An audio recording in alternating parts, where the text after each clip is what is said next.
সারাদিন কাজ করলেও কেউ চোখে দেখবে না, আর যে একটা কাজ ভুলে যাব সেটাই সবার চোখে পড়ে যাবে।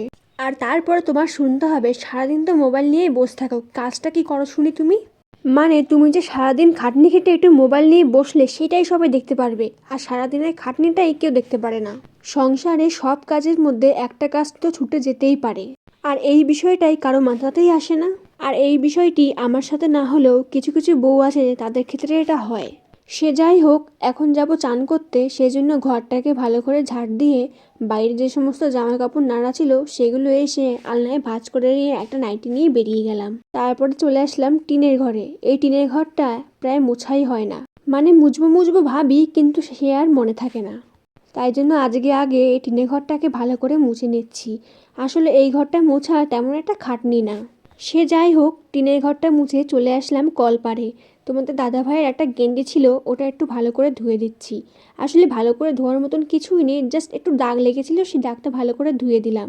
আর রান্নাঘরের ন্যাকড়াগুলোও ভালো করে ধুয়ে নিচ্ছি। আসলে প্রথমে একটু তাড়াহুড়োই করছিলাম যে কলপাড়ে রোদ ছিল, সেই রোদের মধ্যেই চান করে নেব, কিন্তু কাজের চাপে এতটাই লেট হয়ে গেছে যে কলপাড় থেকে রোদটাই চলে গেছে। যাই হোক, এখনও ওই ছাওয়া জায়গায় আমাকে স্নানটা করতে হবে। তারপরে একেবারে স্নান সেরে নিলাম। তো চলো, আজকের ভিডিও এইটুকুনি। ভালো লাগলে like, comment, share and subscribe.